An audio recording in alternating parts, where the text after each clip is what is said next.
So this has got to be one of the most interesting games I've played. Game of Thrones King Road is an amalgamation of 7 different games and genres all at the same time. There is no clear way to describe this game, um, but the basic is that King's Road is an MMO, but it's also completely single player. It is free to play on Steam, Epic Games, and on mobile. It has accessibility for everyone, which is great, but it does have its downsides. But we're going to go over all of that later. Now, when I first started the game, I wasn't 100% sure of what I was getting myself into. I had gotten off the Epic Games Store, and the only tags on the game were story rich and fantasy. So I thought I was getting into a free roam single player story game, which I was very excited about. There's so much to go over in this game that I don't know where I'll really start. I'll do my best to be as cohesive as possible in this review. Now, I do want to start by saying that almost every single character you interact with is voiced, and there are several, and I mean several, animation cutscenes, complete with voice acting, camera animation, body animation, and facial animation, albeit not too well done. When the game starts, you get a very brief overview of where you are in the Game of Thrones timeline. The game takes place right after Robert Baratheon is killed and the Boltons rule over Winterfell. So, like in the show, that's around like season 5 and 6, somewhere in there. And once you get over the main story intro, you're then immediately put into your character selection screen from where you get to pick from one of 3 classes. They are slightly different, but nothing really felt super overpowered from the others. I chose the assassin class and then was immediately pushed into character customization. Now, the character customization is very in-depth, and that was something I was not expecting. You could select the highlighted part of the face you wanted to adjust, and then you could see the affected areas of the face as well. I was pleasantly surprised by how well you could play with it. However, the skin, eye, and hair was all kind of limited, but that's just kind of me being very nitpicky. You could get very in-depth with how you wanted to customize the character's facial features, and I did really enjoy that. So the game starts, and for about the first 10 minutes or so, you're just watching cutscenes. And it's a lot at the beginning, and I started to lose interest, but by the time the interest starts to fade, the screen cuts to black, and you start to play the character. Now, those first 10 minutes of cutscenes is about, discovering where you are in the story. You're your character, you're going north of the wall, and you're trying to learn the environment. But then, like I mentioned, once the screen fades to black, you're on your horse and you're walking down this path, and you thought, okay, cool, I get to play the game now. It's been 5 to 10 minutes, I'm ready to go, let's get after it. But then you find out your character is actually just on a preset path that you can't really control, so you're just kind of sitting there. And after another like 4 or 5 minutes, you finally get off your horse and get to play, and that's how you learn, the basic controls, and then you get to interact with the world. Now, immediately after this comes the first twist of this game that I was not expecting. They tell you how to scan the environment. There's a control scheme that you can press, and then it does like an Assassin's Creed Eagle Vision sort of thing, in which you scan the environment and NPCs and characters get highlighted, which is very nice, but it's not what I expected at all.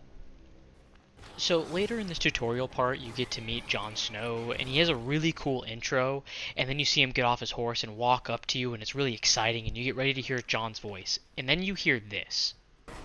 On your horses, now. And it's just some Irish guy, and I was like, what the hell, man? That's not his voice. So, turns out, King's Road was able to use the likeness of all major characters you come into contact with, but none of their voices. So, I'm just kind of sitting there like, what's the whole point? If Ramsay Bolton doesn't sound like a human rat, what's the fucking point? And that was a major throw off for me. But as I ended up skipping most of the cutscenes because they were too long and you can read faster than the speak, you don't really fully have to hear it, and the story is kind of just a run-on of what happened in the main show where you're trying to fight the White Walkers. It's just now more interactive and it's less of Jon Snow. But with Samuel Tarly's voice, it's like almost perfect. It's just a little too nasally, And for me personally, it doesn't really make that much sense, and I'm not too sure what the creative direction was. I understand that it may have been a lot more expensive and a lot more time consuming if you had the actual voice actors go through the process of recording all of the dialogue. And I know that with audio recording, especially when it comes to video games, it can be very tedious because there's hundreds and hundreds of lines to record.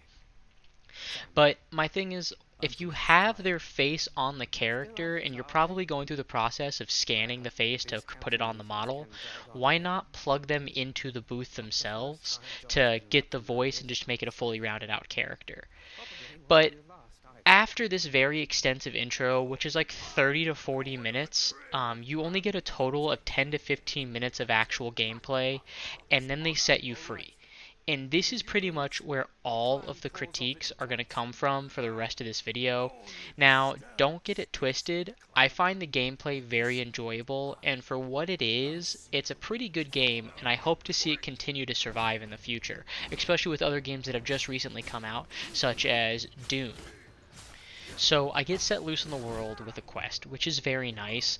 Most MMOs pretty much just leave you on your own after the intro, and that's pretty much it. You're kind of forced to explore the world yourself and move into the next zone at your own pace. And it is kind of nice to have that freedom, but sometimes MMOs can kind of get lost in the weeds, and you don't know if you're going the right way, and all of a sudden you're in an area that's way over leveled. It is very nice to have this story. I did find out much later on in my playthrough that the story is actually quite extensive. I was talking to some players in the chat, and I realized that the story takes you all the way through your entire playthrough, which is a very nice change from the way most MMOs kind of keep the campaign going. It is heavily story focused, and you do get to move through the world quite a bit as these go on. When you first start, you're in the wall, and then you get to move to your village, and then you get to go to Winterfell, which is a really cool experience, and it takes you all the way down through the continent. But anyways, I get set free, and the first thing I notice is how cramped the UI is. I have my map and all of these notifications up in the top right corner. In the bottom right, I have my abilities like my evasion roll, my combat abilities, and my throwable weapons. In the top left corner, I have my quest objective, the distance to the objective, and a beginner's guide, which I will go over later. Finally, on the bottom left, I have my health, my rage, my potions, my level, and my gear score. And in the left side of the screen in the middle, there's a chat box. Now, there's a lot going on, and when I first saw this, I started to think that the game might actually be a mobile port, and I didn't realize it at first when I started playing. I later did find out that it was indeed a mobile game ported onto PC by doing some research about the game itself, but I think there could be a serious overhaul with the UI. Like, don't put my health and rage and all of my abilities on two separate sides of the screen. Why not just put them in the bottom center, and then you can move the chat box to the bottom left corner so it's not in the middle of my viewing area. Then the next thing I would really like to see is getting rid of all of the icons in the top right hand corner of the screen above the map. It becomes a giant mess. When you're playing on controller, you can't click them at all. You have to go into your screen, or you have to go into your menus in order to select them, and it causes a huge clutter, and it really distracts you from the game. There's a lot of things cramped up into these small corners that on mobile can be very confusing and very hard to see the rest of the game. And that's just the main game UI. We haven't even gotten into the real meat and potatoes, that is the main / pause and start menu. I mean, you open this bad guy up, and now you're in Pandora's box. Immediately after starting the game, you have like 5 to 10 different exclamation marks that tell you about rewards you have available, and there's no explanation of what is what unless you read everything, which we all know as gamers we aren't really doing. And so you open up the menu and you're inundated with rewards that you have no idea from what. And it's very overwhelming, and they very quickly get you to the cash shop, which doesn't surprise me because it is a free-to-play game and it is an MMO, so they need to make their money somehow. But it's a lot of login rewards and like free regular currency and supplies, which they don't really tell you what they do, but you can always check a tutorial about it, which is a whole other thing. Now, on to the cash shop. I know that MMOs that have been around for a while can be very rough for a new player experience because there's usually years to decades worth of content that the player is getting all at once, and usually all of the menus and the cash shops are added over time. However, this game came out last month in May of 2025, and as of writing the script, it is currently June 6th, so it's only like 2 weeks old. My question is, why am I being overwhelmed by all of this shit when the game just came out? It does make me worry about the long run of this game and how that will look. But as I was going through the different menus, events, promotions, everything that was going on, I see a battle pass. And to be honest, I was very pleasantly surprised by the battle pass, which I feel is like something you don't really hear about battle passes, especially games that have them.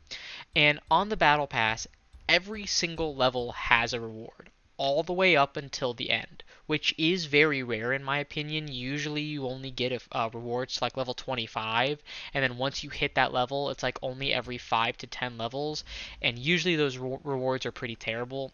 But in this game, you get rewards all the way up to level 100, and they're pretty decent for being in the free category. Now, you don't get the exotics or like the super legendary rare items that they offer or like special premium currency, but you still get, basic currency, maybe an XP boost, maybe like supplies, things that are kind of nice that kind of help boost your playthrough. And of course, they're not as good as the premium pass, but at least I felt encouraged to keep playing if I don't even spend a dime on the game. Now, overall, I did get used to the different menus and their purpose relatively quickly, but there is one menu I found to be the most interesting of them all. It's the tutorial menu. Now, with this game, there are tons of different mechanics happening all at once. You have crafting, combat, traveling, world events, gears, potions, like literally a billion different things happening all at the same time. And every single one of those actions has a typed out tutorial and pictures in the step by step process, which is very nice and can be super useful to new players and people down the road who are returning if they've come back after a few months or however long. And after some new things are introduced and they don't remember how to do it, you can always go back and read up on it. However, and to be honest, this is a really big issue. There's some very important content in that tutorial page that is not shown to the player or is not explained to the player when it's introduced. Now, the devs did think of a way to incentivize players to go through the tutorial, and it's by giving you this gold currency, which you can use as like a bonus to crafting and things like that.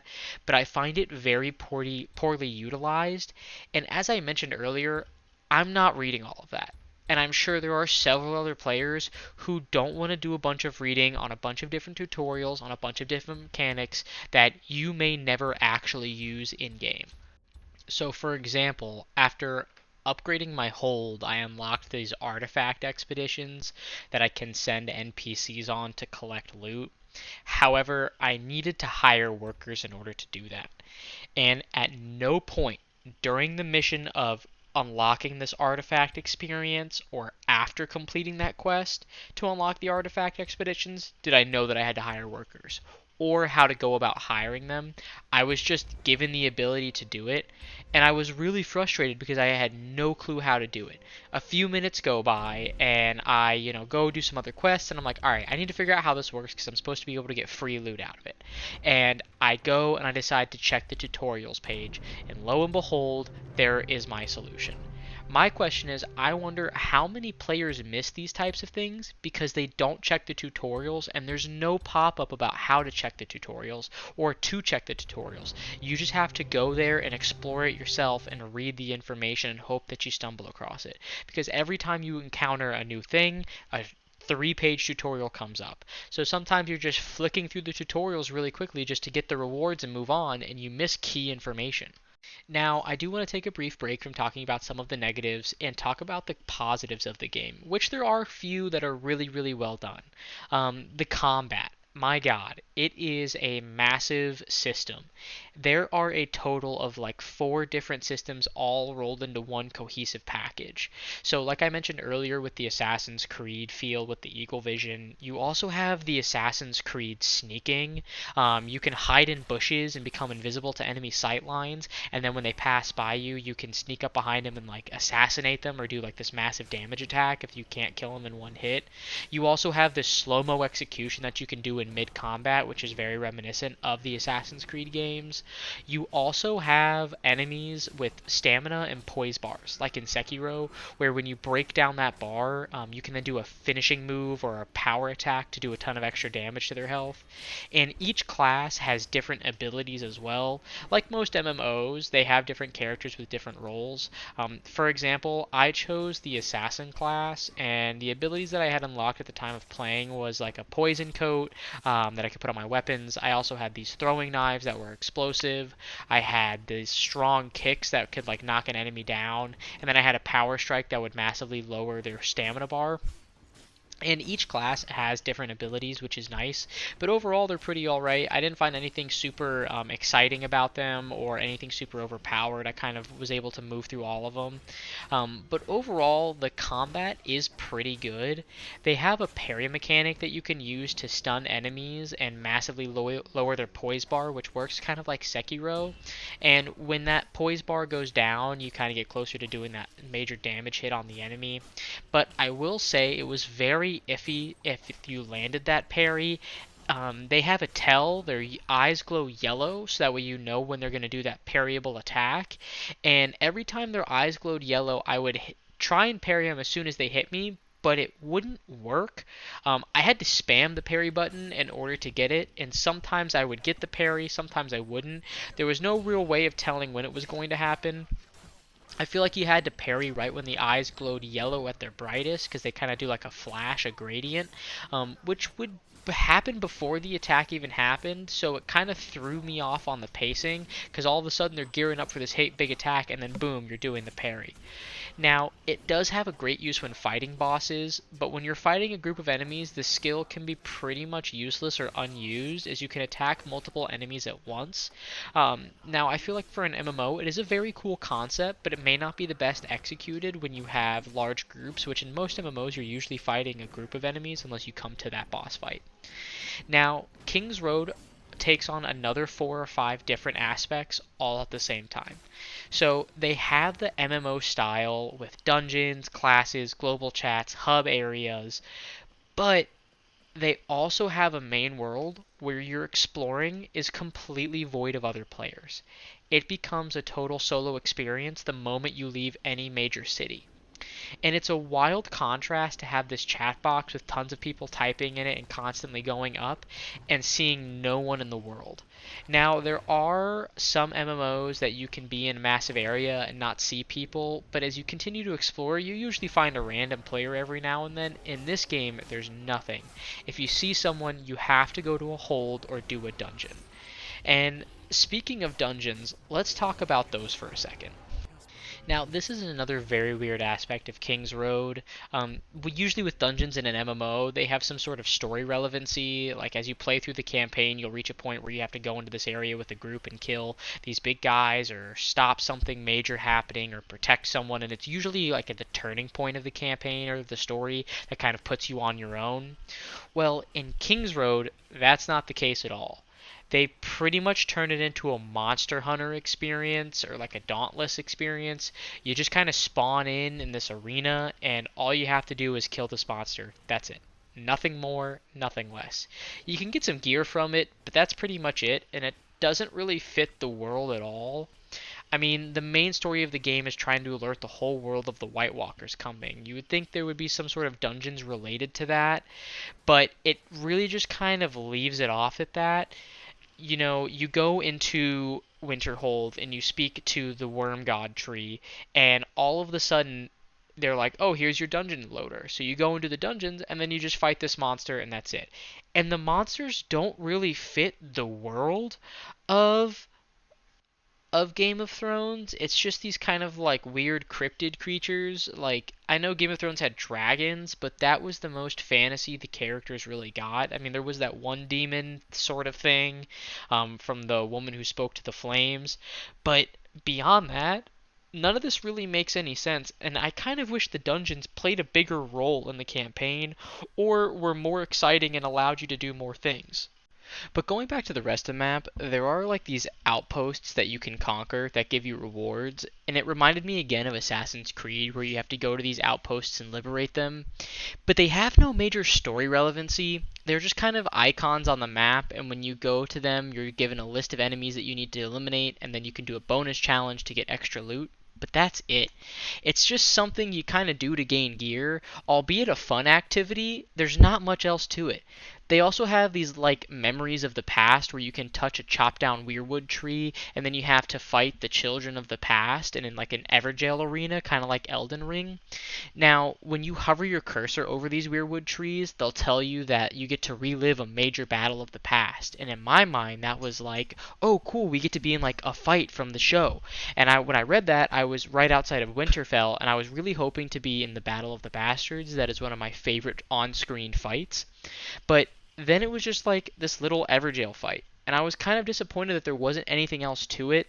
I know that from a lore aspect, technically the Children of the Forest were the first people in Westeros, and technically the children made the White Walkers to protect them from humanity. But then not like why not make that a part of the fights themselves? Or maybe try to incorporate it into the story and then the player can do them by like free choice or do other ones if they're interested. As you craft more items, there's a bar on the right side of the screen that has like X number of crafts, so you guarantee a higher level rarity that is based on the current level of which you're crafting something.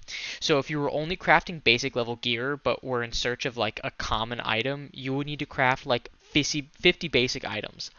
Unless you spend the premium currency, which allows you to bypass that, or better yet, skip right over it and immediately craft the higher rarity. Now, this system exists at all levels of the game, but it's not that prevalent unless you look very closely. As someone who personally doesn't really like the gacha systems and dislikes gacha games even more, it's an easy system to look past and not notice. Pretty much every time you log in, you're given some RP supply package, and this package helps boost your RP to beyond its normal capacity. And that is used to collect rewards from additional in-game content like dungeons, outposts, weirwood tree fights, pretty much everything you do with the game. And you get a base reward for like 1 RP, but for 10 RP you can double the rewards as well as add a few additional bonus items. And you can also spend RP to help boost the chances of specific gear to drop so you can complete sets. Now, I suppose this would be more useful in the end game process when you're trying to complete certain builds, but in early game, it's just a good way to help get your score higher so you can continue to do the campaign missions. But when you run out of RP, you're pretty much done. You pretty much stop playing the game. You need to wait for it to either recharge, or of course, you can always buy some more.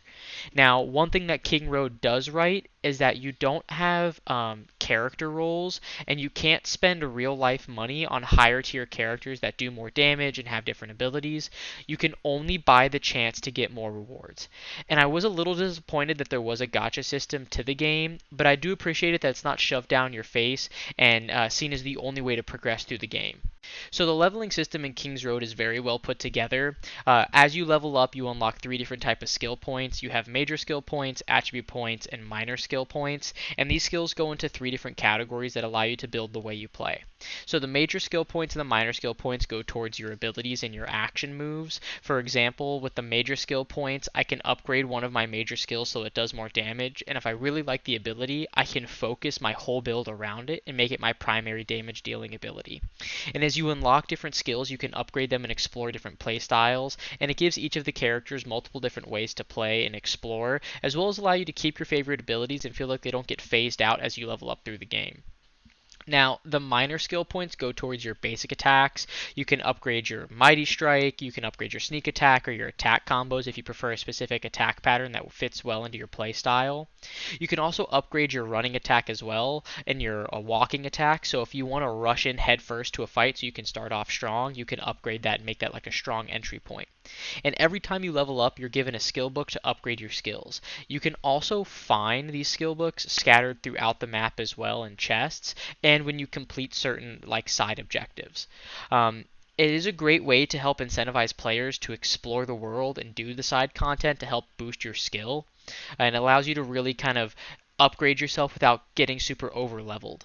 Now, the finaling level system is the attribute points. You get a handful of points every level, and you can split them between three different categories. That's attack, defense, and health. And each one of these trees is very similar to Path of. The Hero's Guide is a system that is implemented into the game to help you stay on course and slowly grow your gear score throughout the game. It is also designed to help you explore the game and discover new activities to do, especially when you're early on. So if you ever feel lost or you don't know what to do, you can always just be sent in a direction to go. What I really did like about this system is that it persists pretty much throughout the whole game.